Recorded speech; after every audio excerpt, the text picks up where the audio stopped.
I'm Genrephobic, and this is why you should listen to Tame Impala's 4th studio album, The Slow Rush. I'm going to tell you where to start if you're new, what tracks hit the hardest, and why this album might deserve a spot as one of your new top favorites. Let's get into it. As I've already said, this is The Slow Rush by Tame Impala. It was released on February 14th of 2020, and it was recorded from 2018 to 2019. This album is 57 minutes long and has 12 songs, and altogether, I think it is Tame Impala's most cohesive project to date. One of my favorite things ever is when artists make their albums super cohesive and it actually works. This album really is a bit of a feeler, and for most of it, I'm getting absorbed in like the sugary, ethereal vibe that Tame Impala is creating, but it's also got its super hype moments to keep you on your toes, like whenever you need motivation or something. My biggest draw to this album though, of course with most Tame Impala projects, is the production, because holy crap, it is really, really good, especially considering that he does all of this by himself. Tame Impala is a one-man band. I listen to this album a lot when I'm working, especially because that first track, One More Year, really sets the vibe. It gets you in the groove with that just repeating kick drum the whole time. It reminds me of the Interstellar soundtrack where you've got the clicking going through it for a lot of the songs, and it gives you a feeling of like anxiety and being rushed, but like in a good way, I would also totally listen to this album on a lake or like on a boat. You know, if you're outside, it makes you feel more outsidey. If you're indoors, it makes you feel more indoorsy. And if you're on a lake, it's just magical. Anyway, let's get into my top 3 tracks off of this album. These are the ones that I think stand out a lot from the rest, and I'm not saying the rest of the album is much worse than these are, because this is actually a really hard album to pick just 3 from, but I'm gonna stick with it. My 3rd favorite track on this album is called It Might Be Time. This is the 6th most popular song on the album on Spotify, and it's definitely very deviated from Tame Impala's kind of like normal vibey sound, mainly because it's so in your face, it's so intense. I've never heard like a quaint little electric piano sound so intense on something like this. I pretty much never skip this song when it comes up, unless I'm literally trying to calm myself down for bed or something similar. It all comes together really well. But now my 2nd favorite song, which was going to be a toss-up between Breathe Deeper and Tomorrow's Dust, but I really can't do that for my first ever review, have a toss-up on the 2nd favorite. So I'm gonna give it to Tomorrow's Dust, because somehow it's the least popular song on the album on Spotify.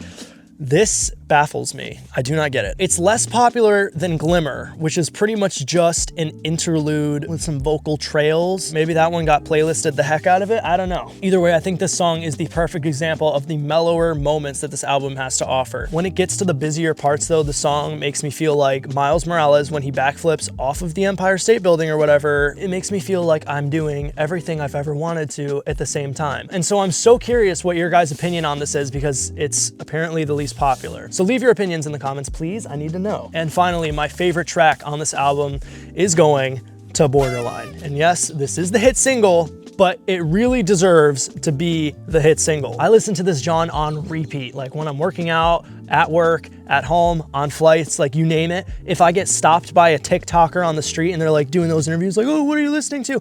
It's very likely that it's gonna be Borderline. I've been bumping the song for the past 2 years since I heard it for the first time. I don't think I'll ever get tired of it. There's no signs of me getting tired of it anytime soon. And I really don't know what else to say about it, except you need to go listen to it like the second this video is over. But don't click off the video, please. Like, don't do that. I really need a coat. It is absolutely freezing out here. Speaking of Borderline, I like to give people a starting point when I recommend them an artist or an album that they've never heard of before. And so for new listeners, I think Borderline is the perfect song to start with. If you've never heard anything from Tame Impala or The Slow Rush, I think it just perfectly summarizes how awesome his sound can be. Yes, it's not like super similar to the rest of the album, but if you're gonna just like one song from The Slow Rush, it's gonna be Borderline, like probably. Sometimes though, you can tell pretty early on in the album that you're just not really vibing with it, and that's fine. Turn it off. Not everyone's got an hour to listen to something that they hate. Now let's dive into a track-by-track analysis of how all these songs fit together, what they sound like, what they mean, and my probably incorrect interpretation. This album simply is about time and the passage of time, and every song, one way or another, relates back to time, which is pretty stellar cohesion in my eyes, because a lot of the times you'll get albums where it's got some sort of general theme, but there might be 1 or 2 that don't talk about that theme at all, but not here. Every single song ties into the theme of time, and that's really cool to me. This album opens with the song One More Year, and lyrically Kevin talks about how the last year for him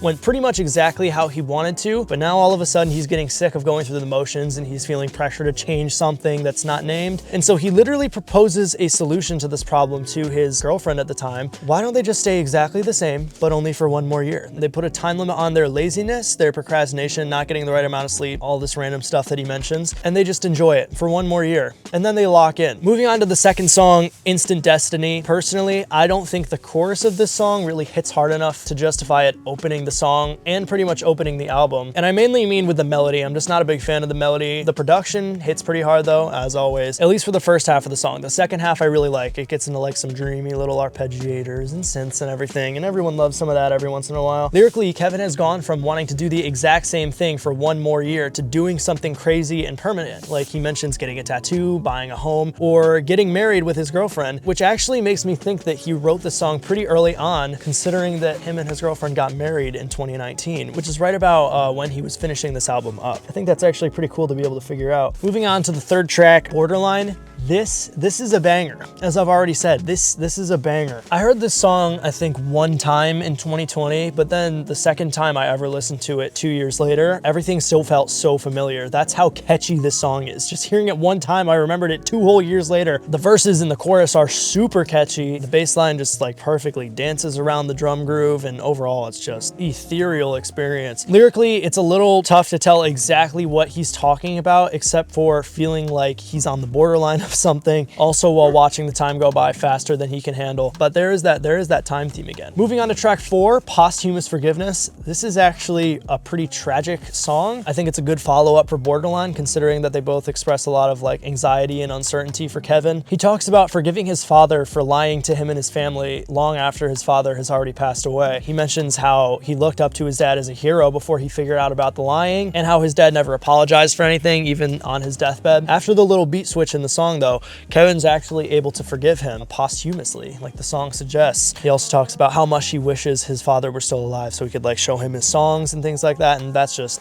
I know this one obviously has a lot of acclaim in the Tame Impala community for telling a great story, but the way it sounds to me, take it or leave it, the vocal runs are like really filled with anguish, which totally fits the theme, but it's like not my favorite thing to actually listen to. But the transition to like the forgiveness section and everything after that, I'm a really big fan of. Just because I don't like listening to it though, does not mean I don't think it's an amazing piece of art, because I do. All right, track 5 is called Breathe Deeper, and I have no idea if the lyrics have some sort of deeper meaning, but it basically just comes from the perspective of Kevin being told to chill out and relax. The lyrics are so repetitive, so Kevin's voice kind of serves as another instrument on this track, and I think it works. He goes high, the beat goes low, and then there's 2 beat switches at the end of the song, which I think go crazy. As a whole though, I think the song is an amazing representation of the Tame Impala sound.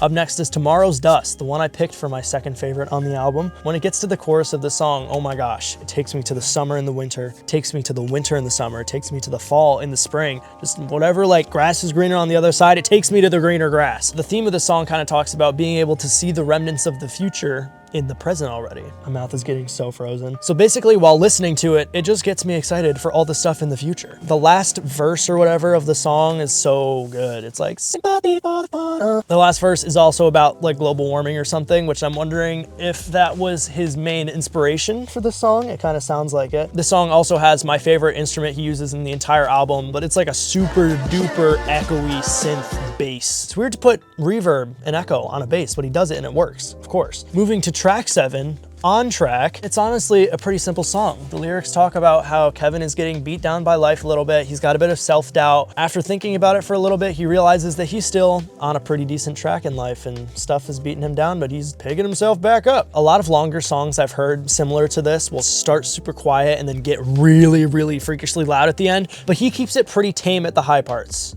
Tame Impala. I really enjoy it though. The second half of the song, or like the answers to the question, is my favorite part. Switches up the melody a little bit. Moving on to song number 8, Lost in Yesterday. This is definitely one of the songs you want to show your friends if you want to indoctrinate them into the Tame Impala fan club. It's another great addition to Tame Impala's classic sound, just sugary smooth pop psychedelic rock from Australia, from the wave house, the studio house that he lives in. In this song, Kevin talks all about nostalgia, and it actually has my favorite line from the album where he says, eventually terrible memories turn into great ones. I remember going on this horrid whale watching trip in New Jersey. This was many, many years ago, but basically we saw no whales, people were throwing up, I thought we were gonna fly off the boat, and the water was terrible. A complete disaster in the moment, and we got all our money back, but now it's like one of our favorite family memories that we constantly bring up at the dinner table, because we're a classic nuclear family. Song number 9 is called Is It True? And this is actually a really vulnerable song, even considering how vulnerable the rest of the album is. The song tells the story of how Kevin's girlfriend asks him if he actually loves her. She just asked him like, is it true? Do you love me? And it makes him freeze up and worry what the future might hold if they actually stayed together. By the end of the song though, he wonders if he's just being immature by thinking about it too much. And it kind of draws a conclusion where he says that she is actually all that he thinks about. That's the only conclusion the song draws though. But since we're in the future, we do know the conclusion to the song, and they've been married since 2019. So I think that it was true actually. Musically, it's pretty different from something he would normally make, and I like it for that. Constantly reinventing his sound on this album while also still talking about time, but honestly, still not my favorite. Track 10 is called It Might Be Time.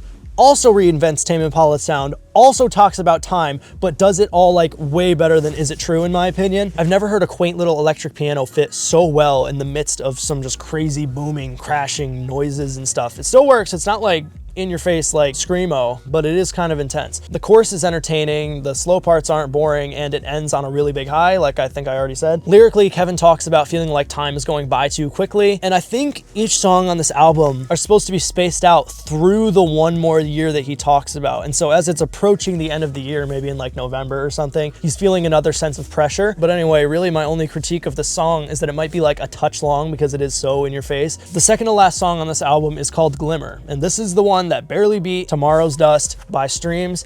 I don't know how. It's basically just an instrumental interlude with like a voice memo at the beginning. And I honestly kind of hate the voice memo at the beginning. It sounds really gross on any speakers I throw it to. Crank the bass up.